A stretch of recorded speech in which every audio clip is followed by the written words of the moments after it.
Hi friends, எல்லாருக்கும் வணக்கம். Welcome to my channel. இன்றைக்கி பார்க்க போகிறது வந்து இந்த ஆல்ஃபபெட் மோடில் வந்து எஸ்டி 2 லெட்டர் வந்து நான் பேசிக் மாடல் உங்களுக்கு வந்து செஞ்சு காமிச்சிட்ருக்கேன்.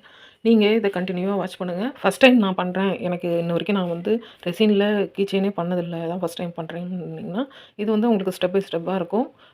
நீங்கள் கொஞ்சம் கொஞ்சமாக பார்த்து அப்படியே ட்ரை பண்ணி பாருங்கள். இதை நீங்கள் ஒரு பிஸ்னஸாக எடுத்து பண்ணும்போது ஸ்டார்டிங் சைஸ்லேருந்து நீங்கள் ஒரு டிசைன்லேருந்து ஸ்டார்ட் பண்ணி அதை எப்படி ப்ராப்பராக இது பண்ணுறதுன்றது வரைக்கும் ஃபுல் டீட்டெயிலாக நான் எக்ஸ்பிளைன் பண்ணியிருக்கேன்.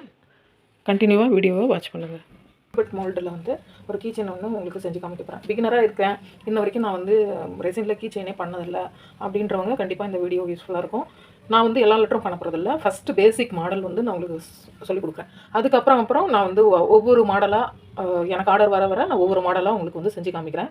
இப்போ ஃபஸ்ட்டு வந்து ஒரு லெட்டரில் நம்ம எவ்வளோ வந்து பிடிக்குது அப்படின்றதெல்லாம் தெரிஞ்சுக்க ஆரம்பித்ததுக்கு பிறகு நம்ம பெரிய ப்ராஜெக்ட் பண்ணும்போது நமக்கு வந்து நல்ல எக்ஸ்பீரியன்ஸும் கிடைக்கும். அதே மாதிரி அதை எப்படி ஹேண்டில் பண்ணுறன்றதும் வந்து நமக்கு தெரியும். ஓகேவா?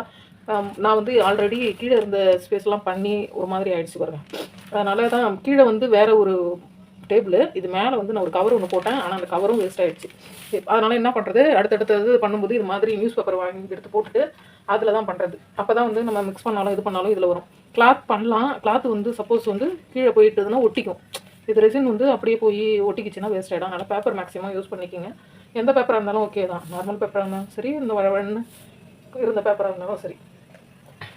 ஃபஸ்ட்டு வந்து நமக்கு எவ்வளோ தேவைன்றதை முடிவு பண்ணிக்கணும். நான் வந்து இது வெயிட்டிங் ஸ்கேலு என்கிட்ட இது தான் இருக்குது.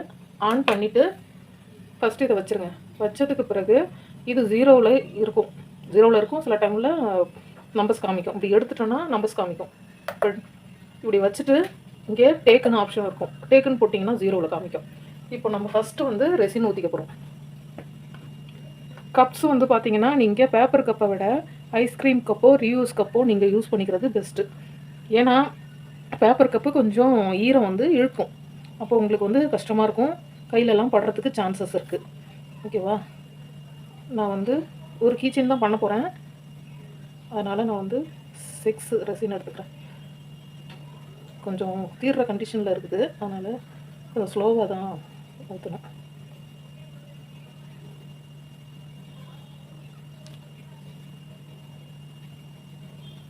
கிட்ட வந்துருச்சு.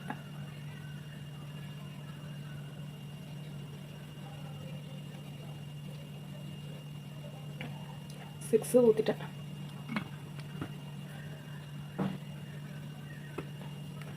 இது கரெக்டாக பாயிண்ட் 6 தெரியுதுங்களா? அந்த இடத்துட்ட 6. இப்போ வந்து டேக்குன்ற ஆப்ஷனில் அழுத்திக்கணும். நெக்ஸ்ட்டு நம்ம 6 எடுத்துருக்கோமா, அப்போ 3 வேணும். இது கொஞ்சம் டக்குன்னு ஊற்றிடும், அதனால் கொஞ்சம் பொறுமையாக தான் ஊற்றணும். 2 ஊற்றிட்டேன். இப்போ 1 ஊற்றணும், கொஞ்சம் ஸ்லோவாக.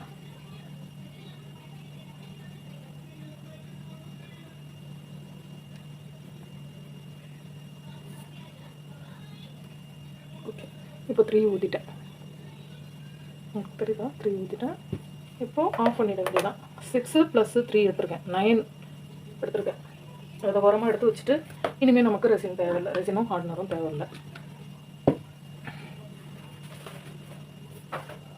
ஓகேவா? இப்போது இதை வந்து இது மாதிரி மர ஸ்பூன் யூஸ் பண்ணிக்கலாம், இல்லைன்னா இது மாதிரி சிலிக்கான் அது மாதிரி இருக்கும். இது வந்து நெயிலுக்கெலாம் யூஸ் பண்ணுவாங்களா, அதுதான். கீழெல்லாம் அந்த ரெசின் பட்டுருக்கு பாருங்கள். ஆனால் மேலே வந்து நம்ம இதை வந்து க்ளீன் பண்ணிக்கலாம் இந்த மாதிரி. ஓகேவா? நான் வந்து இது இப்போது மர ஸ்பூன் தான் யூஸ் பண்ணுறேன். கரெக்டாக எந்த பொசிஷனில் நீங்கள் ஸ்டார்ட் பண்ணிங்களோ அதே பொசிஷன்லேயே நீங்கள் வந்து ரொட்டேட் பண்ணணும். நான் பிளாஸ்டிக் கப்பு கொஞ்சமாக இருக்கனால இந்த கப்பில் யூஸ் பண்ணுறேன், சிலிக்கான் கப்பில். சப்போஸ் நீங்கள் நிறையா எடுக்கிறீங்கன்னா ஒரு குறிப்பிட்ட அளவு அது பெருசாக நீங்கள் எடுத்துக்கலாம். ஃபஸ்ட்டு ப்ராஜெக்ட் பண்ணுறீங்க, கற்றுக்குறீங்கன்னா இது நிறைய ஆல்ஃபபெட்ஸ்லேயோ இல்லை இந்த மாதிரி குட்டி குட்டி சாம்ஸ்லேயோ நீங்கள் ட்ரை பண்ணலாம். ஸ்லோவாக அப்படியே மிக்ஸ் பண்ண வேண்டியது தான். இந்த 2 ரெசினும் ஹார்ட்னரும் நமக்கு மிக்ஸ் ஆகணும். அதுக்கு வந்து ஒரு குறிப்பிட்ட டைம் வந்து செட் பண்ணுறாங்க. மேக்ஸிமம் 3 மினிட்ஸு, 5 மினிட்ஸு, சில பிராண்டெல்லாம் 10 மினிட்ஸ் கூட செட் பண்ணுவாங்க. நீங்கள் ரெசினோட பேக் சைடு படித்து பார்த்தீங்கன்னா தெரியும், அதில் வந்து கண்டிப்பாக இன்ஸ்ட்ரக்ஷன் கொடுத்துருப்பாங்க.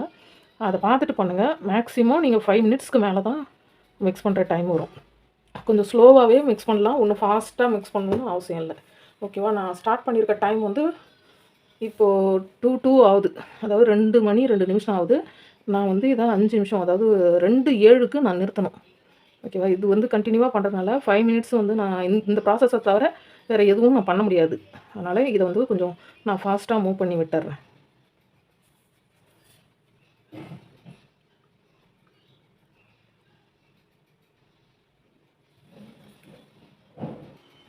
இப்போது நான் வந்து 5 மினிட்ஸு மிக்ஸ் பண்ணி முடிச்சுட்டேன். நல்லா பார்த்தீங்கன்னா தெரியும், கிளியராக இருக்கும். அந்த 2 பொருளும் மிக்ஸ் ஆகி கிளியராக இருக்கும். ஃபஸ்ட்டு கலங்களாக தெரிஞ்சதில்ல, இப்போ கிளியராக இருக்கும். ஆனால் இதுக்குள்ளே நிறைய பபுள்ஸ் இருக்கும். அதனால் என்ன பண்ணணும்னா, இதுக்குன்னு ஒரு ரெஸ்ட் டைம் மாதிரி கொடுக்கணும் நம்ம. இதை வந்து கையவே வைக்கக்கூடாது நம்ம. இதுக்கு ரெஸ்ட் டைம் மாதிரி கொடுத்துட்டு, அதுக்குள்ளேட்டையும் நம்ம வந்து இதுக்கு என்னென்ன ஆட் பண்ணணுமோ அதை எல்லாத்தையும் நம்ம எடுத்து வச்சுக்கணும். இது நான் கொஞ்சம் கொஞ்சமாக தான் திங்ஸ் வாங்குவேன். ஆர்டர் வர தான் திங்ஸ் வாங்குவேன். இது வந்து மைக்கா கலர்ஸு. மைக்கா கலர்ஸுன்றது வந்து பவுடர் டைப்பில் இருக்கும். உங்களுக்கு ஒன்று ஓப்பன் பண்ணி காமிக்கிறேன், அப்போ தான் தெரியும். இது மாதிரி பவுடர் மாதிரி இருக்கும். கொஞ்சம் கலர் பளபளன்னு இருக்கும். இதில் பளபளப்பு கம்மியும் இருக்கும். இது வந்து கில்ட்டரில் நிறையா வெரைட்டி இருக்குது. நம்ம வந்து ஒயிட்டு, கோல்டு, அது மாதிரி நிறைய கலர்ஸ் இருக்குது. இது எல்லாம் வந்து நான் ஃபஸ்ட்டு வாங்கினப்போ இது வந்து அந்த கிட்டில் வந்துச்சு. அதுக்கப்புறம் நான் இது மாதிரி ஸ்மால் பேக் தான் வாங்கிக்கிட்டேன். ஏன்னா எனக்கு வந்து நான் கீச்செயின் ஆர்டர் தான் பண்ணதுனால இதில் ஸ்மால் குவான்டிட்டி தான் இருக்கும். ஒரு 12 பீஸு இவ்வளோ தான் இருக்கும். அது வந்து ஏதோ 400 நான் வாங்கினேன். ஆனால் இது மாதிரி டப்பா சைஸில் வரும். அதெல்லாம் வந்து 300, 400 அது மாதிரி ரேட்டில் வரும். இந்த பீஸே வந்து நான் 350 நம்ம தான் வாங்கினேன். ஏன்னா 6 கலர் இருக்குது. நான் இப்போ வந்து போன ஆர்டருக்கு வந்து எனக்கு ஒயிட் கலர் தேவைப்பட்டுச்சு. பிங்க் கலர் இருந்தது, ஒயிட் கலர் இல்லை. சரி, ஓகே, செட்டாக வாங்கிடுவோம்னு சொல்லிட்டு நான் அதை வாங்கினேன். இது மாதிரி நம்ம கில்ட்டர்ஸும், அதாவது நம்ம வந்து சின்ன பசங்கள்லாம் கில்ட்டர்ஸ் யூஸ் பண்ணுவாங்க, அந்த கில்ட்டர் கூட நம்ம யூஸ் பண்ணலாம். ஆனால் இது வந்து கொஞ்சம் குவாலிட்டி வந்து பார்த்து வாங்கணும், வேறு ஒன்றும் இல்லை. இப்போ நான் இன்றைக்கி யூஸ் பண்ண போகிறது வந்து ஒரு மைக்கா கலரும் ஒரு கோல்டு கலரும், 2 கலர் மிக்ஸ் பண்ண மாதிரி. இது வந்து நான் தனியாக ஷாப்பில் தான் வாங்கினேன். இது எவ்வளோக்கு வாங்கினேன்னா, அப்போது ரேட்டு போடு 89 ருபீஸு அப்போ வாங்கினப்போ. இப்போது ஒரு 1 இயருக்கு மேலே இருக்கும்.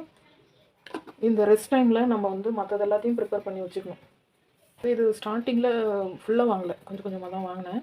நான் ஸ்டெப்பாக ஒன்று ஒன்றா எடுக்கும்போது அதனுடைய ப்ரைஸு எவ்வளோ இருக்கும். நான் எல்லாமே வந்து மேக்ஸிமம் ஆன்லைனில் தான் வாங்கினேன். ஒரு சில பொருள் வந்து ஆஃப்லைனில், அதாவது கடையில் லோக்கல் ஷாப்பில் வாங்கினேன். இந்த கில்ட்ரு வச்சு தான் இன்றைக்கி ஒரு டிசைன் வந்து நான் உங்களுக்கு பண்ணி காமிக்க போகிறேன். இந்த கோல்டன் ஃப்ளாக்ஸ் நம்ம ஒரு பாக்ஸ் இது மாதிரி என்ன கலரில் இருக்குது, சில்வர் கலரு, காப்பர் கலர் இருக்குது, கோல்டு கலர் இருக்குது, 3 கலர் இருக்குது. ஆனால் மைக்கா கலர்ஸ்னால் நிறைய கலர்ஸ் இருக்குது. அதில் உங்களுக்கு எந்த கலர் ஓகேவோ அந்த கலர் வாங்கிக்கலாம். ஓகேவா? இதில் என்ன பண்ணலாம், இன்றைக்கி க்ரீன் பண்ணுவோம். ரொம்ப நாளாக இந்த கலர் நான் பண்ணவே இல்லை. ஓகேவா? இன்றைக்கி க்ரீன் பண்ணுறோம். டார்க் அதிகமாக வேணும்னா நீங்கள் அதிகமாக போடணும், இல்லை டார்க்னஸ் கம்மியாக வேணும்னா கொஞ்சமாக போட்டால் போதும். அந்த மோல்டு வந்து ஆன்லைனில் செக் பண்ணி பாருங்கள். மேக்ஸிமம் 220 ஸ்டார்ட் ஆகும்னு நினைக்கிறேன். இது வந்து ஆன்லைன் ஷாப்பிங் கிடைக்குது. லோக்கலில் வந்து கொஞ்சம் கிடைக்கல, ஆன்லைனில் கிடைக்குது. அப்புறம் ரெசின் மெட்டீரியல்ஸ்லாம் வைக்கிறாங்களே, அதில் கூட நீங்கள் வாங்கிக்கலாம். இப்போது நம்ம இது ரெண்டும் எடுத்து வச்சிட்டோம். இப்போ அடுத்தது இது பபுள்ஸ்க்குலாம் எல்லாம் ரெடி பண்ணிவிட்டு, இது மாதிரி பபுள் பஸ்டர் நீங்கள் வாங்கி வச்சுக்கணும். ஏன்னா வந்து இதில் பபுள்ஸ் வருதுல்ல, அது என்ன ஆகும், நம்ம ஊற்றும்போது அந்த பபுள்ஸ் அப்படியே தான் இருக்கும், அதுலேருந்து வெளியே போகாது. அப்போ நம்ம வந்து பபுள் பஸ்டர் யூஸ் பண்ணி நம்ம இது பண்ணும்போது ஆட்டோமேட்டிக்காக அதில் இருக்கிற பபுள்ஸ் எல்லாம் ரிமூவ் ஆகிடும். இன்றைக்கி நான் என்ன லெட்டர் பண்ணலாம், அதிகப்படியாக போகிற லெட்டர்னு பார்த்தீங்கன்னா டிஆர்எஸ். ஏலாம் கம்மியாக தான் போகுது, பிசிடிஎஃப் எல்லாமே ஓரளவுக்கு கம்மியாக தான் போகுது. ஆனால் அதிகப்படியாக போகிறது KLNOPRST, யூ அதிகமாக போகாது, வி போகும். மற்றது எல்லாமே XY, இந்த இதெல்லாம் YXY அதெல்லாம் போகாது, டபிள்யூலாம் போகாது. அது மாதிரி யாரும் இந்த நியூமரிக்கும் வாங்குறது கிடையாது. ஓகேவா? இப்போ டைம் ஆகிடுச்சு, 10 மினிட்ஸு. இப்போ நம்ம பண்ண போகிறது இன்றைக்கி டீ பண்ணுவோம். ஃபஸ்ட்டு லைட்டாக ஒரு கோட்டிங் நான் கொடுத்துருக்கேன். இப்போது இதுக்குள்ளே வந்து கொஞ்சம் கொஞ்சமாக ஊற்றி ஃபில் பண்ணி ரெடி பண்ணணும். இது அப்படி ஷேக் பண்ணிங்கன்னா அதில் மிக்ஸ் ஆகிடும். அங்கே போட்டு ஷேக் பண்ணிங்கன்னா பபுள்ஸ் இன்னும் கொஞ்சம் ஃபார்ம் ஆகிடும். அதனால் லைட்டாக இது மாதிரி மிக்ஸ் பண்ணி வச்சுட்டு நம்ம பண்ணலாம். ஓகேவா? கொஞ்சம் கொஞ்சமாக ஆட் பண்ணிக்கோங்க. ஃபஸ்ட் டைம் பண்ணுறோம் அப்படின்றப்போ கொஞ்சம் கொஞ்சமாக ஆட் பண்ணிவிட்டு பண்ணுங்கள். எல்லாத்தையும் ஒரே கலரில் கலந்துட்டோம்னு வச்சுக்கோங்க, அது மட்டும் தான் ஊற்ற முடியும். அடுத்தது மைக்கா கலர்ஸில் கொஞ்சம்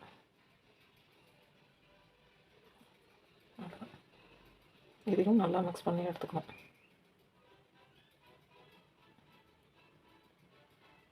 ஓகேவா? இன்னும் கொஞ்சம் கூட இதில் ஃபில் பண்ணலாம், இன்னும் கம்மியாக தான் இருக்குது. அப்புறம் இதில் கொஞ்சம் ஒயிட் வச்சுருக்கேன், இதுக்கும் இருக்கட்டும். இன்கேஸ் ஏதாவது கம்மியாக இருந்துச்சுன்னா நம்ம அட்ஜஸ்ட் பண்ணிக்கலாம். இப்போ என்ன பண்ணணும்னா, இப்போ இது 2 இருக்கு இல்லையா, 2 கலர் பண்ண போகிறோம். சேம் கலர் பண்ண போகிறோம்னா அப்படியே ஊற்றிடலாம். நம்ம 2 கலர் பண்ண போகிறோன்றதுனால இப்போ நான் கீழ் சைடு கோல்ட் கலர் மேலே கொடுத்தாலும் கொடுக்கலாம், கீழே கொடுத்தாலும் கொடுக்கலாம், எப்படி வேணாலும் கொடுக்கலாம். 2 கலர் கொடுத்துட்டேன்.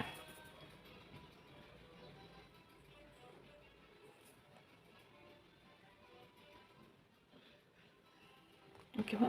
இப்போ அதை கரெக்டாக அந்த கோடு லைனுக்கு ஃபில் பண்ணணும், இல்லைனா வெளியில் வந்துடும். அப்புறம் அது வேஸ்ட்டு தான். இப்போ லைட்டாக ஒரு ஷீல்டு மாதிரி பண்ணிட்டோம். பேலன்ஸு நம்மக்கிட்ட இன்னும் கொஞ்சம் இருக்குது. அப்போ என்ன பண்ணணும், நம்ம எஸ்ஸையும் ஃபில் பண்ணிடலாம்.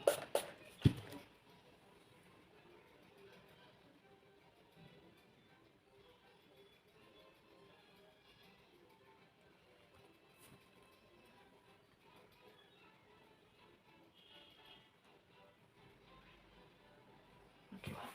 எஸ்ஸும் ஃபில் பண்ணிட்டோம். அதுலேயும் இது பண்ணிக்கிறோம். அவ்வளோதான். நம்ம இப்போ எடுத்தது வந்து 6 + 3 9 எடுத்தோம்ல. 9ல் நமக்கு 2 ஆல்ஃபபெட்ஸ் கிடச்சிருக்கு. இதே போல் ஒரு ஸ்மால் குவான்டிட்டியில் நீங்கள் ரெடி பண்ணணும். இதுக்கப்புறம் இதில் நீங்கள் கையை வைக்கவே கூடாது. இன்கேஸ் கில்ட்ரு போட்டால் கூட அது அடியில் போயிடும். அதனால் இப்போ நம்ம எப்படி இருக்கோ அப்படியே விட்டுறணும். இது வந்து நாளைக்கு காலையில் இதுக்கு வந்து நீங்கள் இன்னொரு கோட்டிங் கொடுத்தாலும் சரி, இல்லை கில்ட்ரெலாம் ஆட் பண்ணி இன்னொரு லைன் பண்ணணுன்னாலும் சரி, அது நாளைக்கு தான் பண்ணணும், உடனே பண்ணக்கூடாது. இது ஒரு நாள் ரெஸ்ட்டு இருந்தால் தான் பர்ஃபெக்டாக நமக்கு கிடைக்கும். ஒரு நாள் முடிஞ்சிருச்சு. இப்போ வந்து அதை அன்மோல்ட் பண்ணிக்கலாம். என்னோடது வந்து நான் கிட்டத்தட்ட ஒரு 10-15 தடவைக்கு மேலே யூஸ் பண்ணியிருப்பேன். அதனால் கொஞ்சம் ஒட்டிக்கிச்சு. அதனால் ஒரு மோல்டோட லைஃப்ன்றது வந்து ஒரு 15 தடவையாவது நீங்கள் யூஸ் பண்ண முடியும். அதுக்கு மேலே யூஸ் பண்ண முடியாது. எஸ் லெட்ரு அதிகமாக நான் யூஸ் பண்ணதுனால அப்படி இருக்குது. ஆனால் பர்ஃபெக்டாக வந்துருச்சு. அதே மாதிரி டி லெட்ரு எடுக்கும்போதே அழகாக கையில் வந்துருச்சு. இப்போ இதில் ஹோல் இருக்குன்றனால இதில் வந்து மோல்டுலேயே வித்து ஹோலு வித்தவுட் ஹோலும் இருக்கும். உங்களுக்கு எந்த மோல்டு தேவைப்படுதோ அந்த மோல்டை வாங்கிக்கிங்க. இது மாதிரி சைடில் வந்து ஒரு மாதிரி சின்ன சின்னதாக பீசஸ் மாதிரி இருக்கும். அதை நம்ம நல்லா அழகாக இது மாதிரி ட்ரம் பண்ணி விட்டுட்டு ரெடி பண்ணால் தான் கீச்செயின் பார்க்குறதுக்கு நல்லாயிருக்கும். 2 லெட்டர்லேயுமே கொஞ்சம் கொஞ்சம் அங்கங்கே சைடில் இருக்கும். நம்ம வந்து அதிகப்படியாக ஊற்றிருந்தா நிறையா வந்திருக்கும். கரெக்டாக ஊற்றிருந்தோன்னா சைடில் ஒரு 2-3 பீசஸ் இருக்கும். அதெல்லாம் க்ளீன் பண்ணிவிட்டு இந்த கீச்செயினுக்குன்னு தனியாக வந்து ஹேங்கிங் பண்ண இருக்கு இல்லையா, அதை வந்து வாங்கி அதை வந்து உள்ளே ஃபிட் பண்ணிக்க வேண்டியது தான். இதுதான் ஃபைனல் ஸ்டெப்பு. நீங்கள் ஃபஸ்ட்டு நம்ம வந்து கீச்செயின் பிஸ்னஸ் பண்ணலான்னு ஆசையாக இருக்குது, எப்படி பண்ணுறது அப்படின்னா கண்டிப்பாக இந்த வீடியோ உங்களுக்கு யூஸ்ஃபுல்லாக இருக்கும். இந்த வீடியோ உங்களுக்கு யூஸ்ஃபுல்லாக இருந்துச்சுன்னா என் சேனலை சப்ஸ்கிரைப் பண்ணுங்கள், லைக் பண்ணுங்கள், ஷேர் பண்ணுங்கள், கமெண்ட் பண்ணுங்கள். இதில் ஏதாவது டவுட் இருந்ததுன்னா கமெண்ட் செக்ஷனில் கண்டிப்பாக சொல்லுங்கள். கண்டிப்பாக உங்களாலேயும் ஒரு கீச்செயின் பிஸ்னஸ் ஸ்டார்ட் பண்ண முடியும். ப்ராப்பராக ஸ்டெப் பை ஸ்டெப்பாக கற்றுக்கிட்டு நீங்களும் ட்ரை பண்ணி பாருங்கள். ஓகேவா? தேங்க்ஸ் ஃபார் வாட்சிங். அடுத்த வீடியோவில் பார்க்கலாம். பாய்.